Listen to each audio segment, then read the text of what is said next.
బిడ్డా, నీవు ఈరోజు అనుభవిస్తున్న బాధను, నీ హృదయంలో దాచుకున్న మౌనాన్ని నేను చూస్తున్నాను. నీ కన్నీళ్లు నేలపై పడకముందే అవి నీ కన్నులో పుడుతున్నప్పుడు నేనే అనుభవిస్తాను. ఇప్పుడు విను, నీతోనే నేను మాట్లాడుతున్నాను.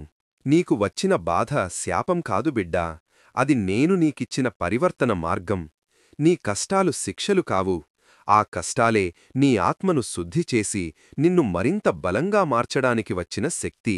భూమిలో పాతిపెట్టిన విత్తనం చీకటిలో ఊపిరాడక నలిగినట్లు అనిపిస్తుంది, కాని అదే చీకటి దాన్ని కొత్త మొక్కగా మార్చుతుంది. నీ చీకటి రోజులు కూడా నిన్ను కొత్త రూపంలో పుట్టిస్తున్నాయి. ప్రతి బాధలో ఒక సందేశం ఉంది, ప్రతి కన్నీటి చుక్క ఒక పాఠం. ఇవన్నీ నీ ఆత్మను మేల్కొల్పే పిలుపులు.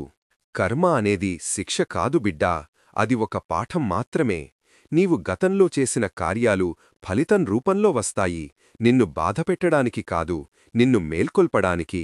నీవు నిజమైన పశ్చాత్తాపంతో శివయ్యా అని ఒకసారి పిలిస్తే అది వేల గంగాస్నానాల కన్నా పవిత్రం. నీ హృదయపు నిజాయితీ నీ పాపాలను కరిగించడానికి చాలు.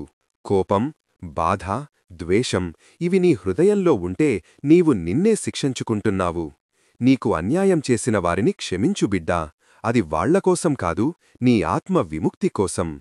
క్షమించడమంటే మరచిపోవడం కాదు, నీ హృదయంలోని విషాన్ని బయటకు పారేయడం. శివత్వం వెలుపల కాదు, అది నీలోనే ఉంది. నీ మనసు నిశ్శబ్దమైనప్పుడు అక్కడే నేను ప్రత్యక్షమవుతాను. ఎంత పూజ చేసినా, ఎంత జపం చేసినా నీ ఆలోచనలు శాంతించకపోతే నన్ను తాకలేవు. నీ సమస్యలు, నీ భారం, నీ బాధ ఇవన్నీ నా ముందుంచు. నీవు శరణాగతి ఇచ్చిన క్షణం నుండి భారమంతా నా భుజాలపై పడుతుంది. పాపాన్ని కరిగించేది పశ్చాత్తాపమే కాదు, దయతో చేసే సేవ కూడా.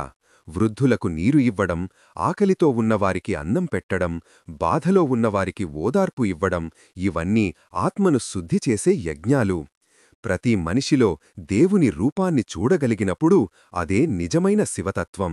బిడ్డా, నీ ప్రయాణం ఒంటరిది కాదు, నీ బాధను నేను మోస్తున్నాను.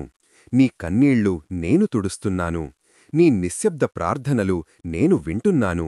కేవలం ఒక మాట చెప్పు, శివయ్యా, నేను నీదాన్ని.